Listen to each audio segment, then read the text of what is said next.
Assalamualaikum everyone, welcome and welcome back to my channel. Hope you guys are doing great.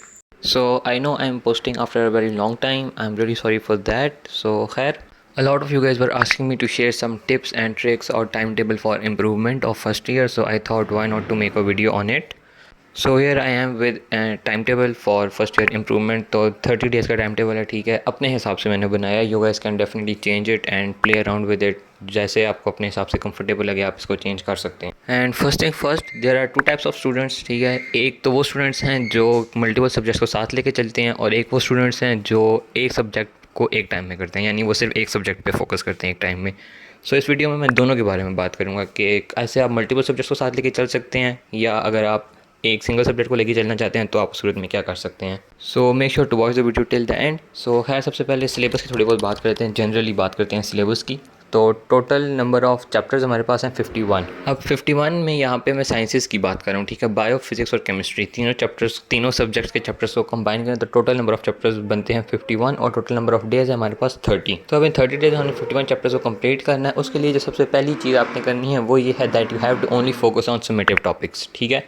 Formative topics को करने की ज़रूरत नहीं है, सिर्फ और सिर्फ समेटिव टॉपिक्स को करें। तो अगर हम समेटिव टॉपिक्स की बात करें, फॉर्मेटिव टॉपिक्स की बात करें, तो केमिस्ट्री में 5 चैप्टर ऐसे हैं जो कम्प्लीटली फॉर्मेटिव हैं, यानी वो सिलेबस में हैं ही नहीं। इसी तरह 4 चैप्टर्स ऐसे हैं केमिस्ट्री के अंदर जो जिनमें सिर्फ 1-2 टॉपिक्स ऐसे हैं जो समेटिव हैं, बाकी वो कम्प्लीटली फॉर्मेटिव हैं चैप्टर्स, ठीक है। तो यानी अगर उन 4 चैप्टर्स को राउंड अबाउट कंबाइन करें उनके समेटिव टॉपिक्स को, तो तकरीबन एक चैप्टर के करीब आपके वो टॉपिक्स बनते हैं।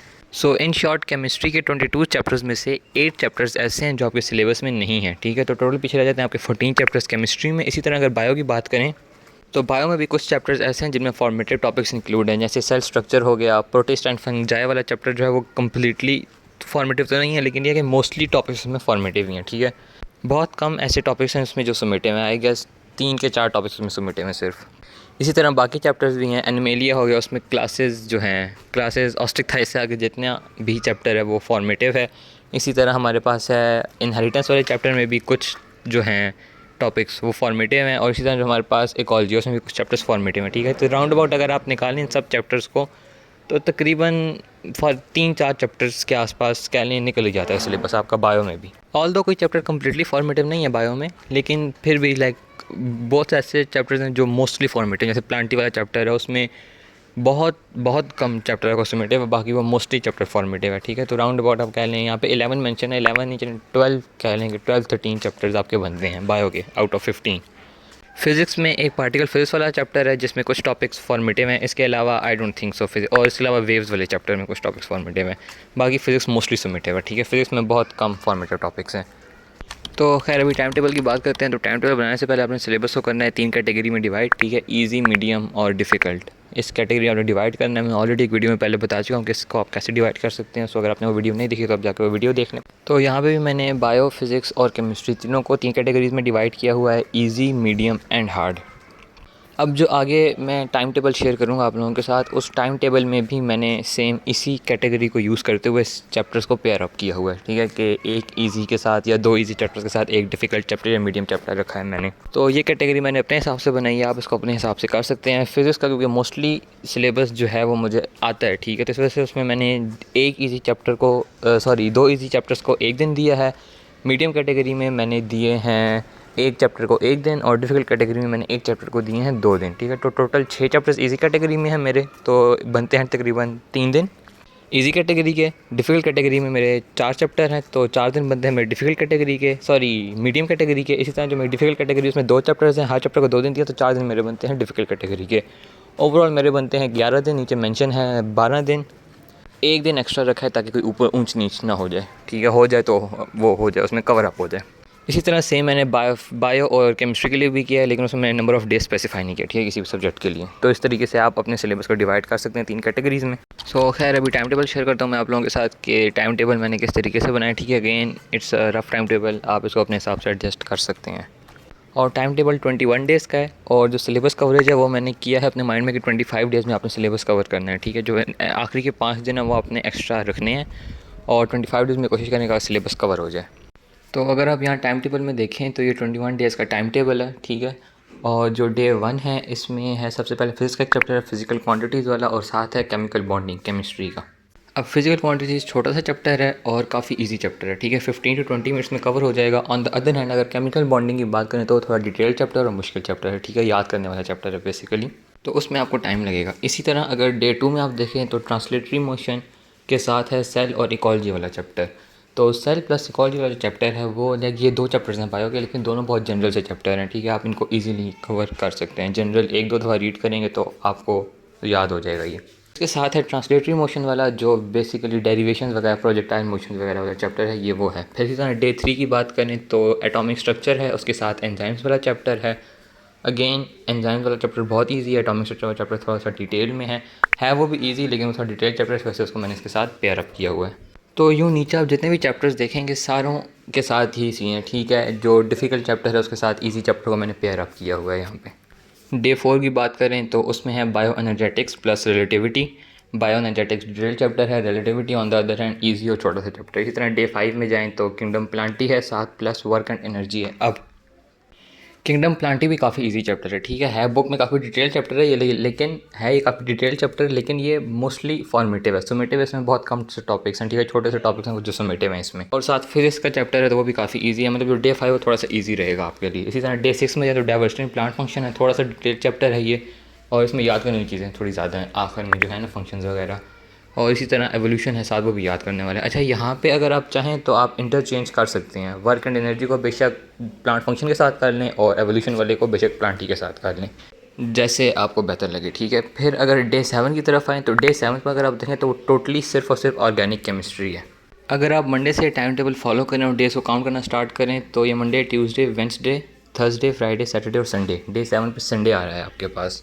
तो संडे पे कंप्लीट ऑर्गेनिक केमिस्ट्री करनी है आपने, 6 चैप्टर्स हैं 15 से लेकर 20 तक, वो सारे आपने एक गो में करने हैं। एक तो ऑर्गेनिक केमिस्ट्री में मोस्टली रिएक्शंस जो हैं वो ऐसे ही हैं कि एक का रिएक्टेंट दूसरे का प्रोडक्ट है, दूसरे का प्रोडक्ट पहले का रिएक्टेंट है, तो वो सारे इंटरलिंक्ड हैं, तो ज़्यादा बेटर प्रिपरेशन हो जाती है ऑर्गेनिक की अगर आप साथ करेंगे उसको तो। इसी तरह डे 8 पे ऑर्गेनिक सिंथेसिस है, उसके साथ नाइट्रोजन सल्फाइड वो वाला चैप्टर है, नाइट्रोजन सल्फर वाला। इसमें सिर्फ 2 टॉपिक्स समेटे हुए हैं नाइट्रोजन वाले चैप्टर में, एक है फोटोकेमिकल स्मोक और दूसरा है I guess uses of nitrogen sulphur. और ऑर्गेनिक सिंथेसिस को आपने करना है, ठीक है। फर्स्ट एनुअल में आपने जो चीज़ें छोड़ दी हैं उनको अभी सेकंड एनुअल में नहीं छोड़ना, सेकंड एनुअल की तैयारी अच्छे से करनी है। ऑर्गेनिक सिंथेसिस ऑल दो सारी ऑर्गेनिक केमिस्ट्री की समरी है, ठीक है, लेकिन ये चैप्टर डिफ़िकल्ट चैप्टर है, ठीक है। इसमें कुछ चीज़ें एक्सरसाइज क्वेश्चन आप इसके देखें, आप इसकी वो देखें असेसमेंट्स वगैरह, तो वो काफ़ी डिफ़िकल्ट है, तो ये आपने करनी है अच्छे से। इसी तरह नीचे डे 9 पे जाएँ तो क्रोमोसोम्स एंड डीएनए वाला अगेन डिटेल चैप्टर है, इसके साथ रखा है हमने एयर एंड वाटर वाला चैप्टर, इन्वायरमेंटल केमिस्ट्री और इन्वायरमेंटल केमिस्ट्री वाटर। एयर वाले चैप्टर में 2 टॉपिक्स समेटिव हैं, 3 टॉपिक्स समेटिव हैं सॉरी, और वाटर वाले चैप्टर में 1 टॉपिक समेटिव है, तो ये भी काफ़ी इजी चैप्टर है। क्रोमोसोम्स एंड डीएनए वाला अगेन डिटेल चैप्टर है। इसी तरह डे 10 पे जाएँ तो आपके पास आ जाता है इनहेरिटेंस और उसके साथ आता है पीरियोडिक टेबल। इनहेरिटेंस वाला चैप्टर अगेन काफ़ी डिटेल चैप्टर है, जबकि हमारे पास जो पीरियोडिक टेबल है वो छोटा सा और इजी सा चैप्टर है। अब इलेक्ट्रिसिटी वाला चैप्टर अगर आप देखें तो वो 2 दिन पे मैंने डिवाइड किया है, डे 11 और डे 12 पे, like if you guys can see. So खैर नीचे भी मैंने इसी तरह सारे चैप्टर्स को जो है ना वो किया हुआ है, डिवाइड किया हुआ है, पेयर अप किया हुआ है। सो पिक्चर में लास्ट में शेयर कर दूंगा, so you guys can take a screenshot of that. So खैर अब बात करते हैं उन लोगों की जो सब्जेक्ट वाइज चलना चाहते हैं, ठीक है, लाइक पहले वो एक सब्जेक्ट करना चाहते हैं, फिर वो दूसरा सब्जेक्ट करना चाहते हैं, फिर वो तीसरा सब्जेक्ट करना चाहते हैं। तो अभी बात करते हैं सब्जेक्ट वाइज स्ट्रेटेजी की, कि सब्जेक्ट वाइज आपने कैसे करना है। सो आपने मैक्सिमम एक सब्जेक्ट को देने हैं 7 दिन, ठीक है, 4 हफ्ते हैं आपके पास, 4 सब्जेक्ट्स हैं, 3 साइंसेस के हैं और 1 आर्ट्स का है, ठीक है। आर्ट्स में आप लाइक इंग्लिश उर्दू के लिए 2-2 3-3 दिन भी काफ़ी है, और अगर इस्लामियात के लिए आप दे रहे हैं तो फिर बेशक लास्ट वीक इस्लामियात को दे दें और इंग्लिश उर्दू उसके साथ, इंग्लिश उर्दू को उसके साथ मैनेज कर लें। आई डोंट थिंक सो कि कोई ऑल सब्जेक्ट्स में इंप्रूवमेंट दे रहा होगा, बट खैर फिज़िक्स की बात करते हैं यहाँ पे। तो फिज़िक्स के total as we all know 15 chapters हैं, तो आप इन 15 चैप्टर्स को 5 डेज़ पर डिवाइड कर दें। 3-3 चैप्टर्स आपकी डेली बेसिस पे बनते हैं। फर्स्ट एनुअल में मैंने खुद भी किया है ये, ठीक है, 5 दिन का गैप था फिर इसके एग्ज़ाम्स में, तो मैंने 5 दिन में 15 चैप्टर्स प्रिपेयर किए हैं, आप भी कर सकते हैं, मुश्किल चीज़ नहीं है ये। तो एक दिन में 3 चैप्टर्स करें और एक डिफ़िकल्ट के साथ एक इजी चैप्टर पेयर अप कर लें। फॉर एग्जांपल अगर मैं कहता हूँ कि मैं चैप्टर नंबर 1 और चैप्टर नंबर 2 कर रहा हूँ, तो मैं इसके साथ पेयर अप कर दूँगा हीट एंड थर्मोडायनेमिक्स वाले चैप्टर को, ठीक है। वो थोड़ा सा लंबा चैप्टर है, उसके मुकाबले में थोड़े से ईजी चैप्टर और छोटे चैप्टर हैं। इसी तरह आप बाकी चैप्टर्स को भी पेयर अप कर सकते हैं। लेकिन अगर आपको लगता है कि जैसे इलेक्ट्रिसिटी और मैग्नेटिज्म वाला चैप्टर में थोड़ा सा मुश्किल लगता है, या आपको अगर कोई चैप्टर ऐसा है बीच में जो आपको लगता है कि आप उसके साथ कोई और चैप्टर नहीं कर सकते, ठीक है, मुश्किल है आपके लिए, तो आप बेशक 1-2 दिन एक्सटेंड कर लें। 7 दिन है आपके पास, ठीक है, 7 दिन आपने देने हैं मैक्सिमम एक सब्जेक्ट को, इंक्लूडिंग रिविजन्स। मीन्स के 5 से 6 दिन आपने एक सब्जेक्ट को देने हैं और एक दिन आपने मुख्तस कर लेना है रिविजन्स के लिए, कि आपने उस दिन बैठ के past papers, PYQ, important questions और वो सारी चीज़ें सॉल्व करनी है।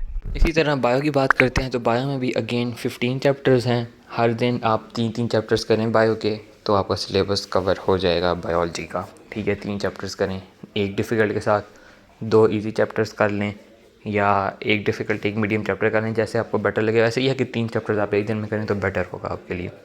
और इसी तरह एक दिन आप ऊपर नीचे कर सकते हो, लास्ट डे होना चाहिए आपका पास्ट पेपर्स वगैरह सॉल्व करने के लिए। ओके, सो अब केमिस्ट्री की बात करते हैं। तो केमिस्ट्री में थोड़ा सा डिफरेंट होगा, ठीक है। केमिस्ट्री में सेम चीज़ जो आपने यहाँ पे फॉलो करनी है वो यही है कि ऑर्गेनिक आपने सारी एक दफ़ा में करनी है। 15 से लेकर 20 तक 6 चैप्टर्स बनते हैं, वो आप सारे एक दिन में करेंगे। 6 चैप्टर्स आपके ये हो गए। इसी तरह 5 चैप्टर्स जो हैं वो आपके कम्प्लीटली फॉर्मेटिव हैं, उनको निकाल दें तो 11 चैप्टर्स आपके कंप्लीट हो गए। अब जो 4 चैप्टर्स हैं वो आपके जो फॉर्मेटिव टॉपिक्स हैं, उनको तो आप मैनेज कर लेंगे आगे पीछे करके, ठीक है। तो मीन्स के एक दिन में आपके 11 चैप्टर्स कंप्लीट हो जाते हैं। बाकी जो आपके पास 5 दिन है उसमें आपने बाकी 11 चैप्टर्स करने हैं, तो आप अपने हिसाब से उसको डिवाइड कर सकते हैं। जो चैप्टर आपको ईजी लगता है उसको किसी के साथ पेयर अप कर लें, जो मुश्किल लगता है उसको अलग से कर लें, जैसे आपको बेटर लगे। लेकिन यह है कि इसमें भी आपने 4 से 5 दिन लगाने हैं, और इसके बाद आपने एक दिन रिवीजन के लिए मुख्तस करना है कि आपने उसमें सारे इंपॉर्टेंट क्वेश्चंस, PYQs और जो भी फर्स्ट एनुअल का पेपर उसको एनालाइज करें और सॉल्व करें। सो खैर, that's it for this video. Don't forget to like, share, comment and subscribe. See you guys in my next video. अल्लाह हाफिज़।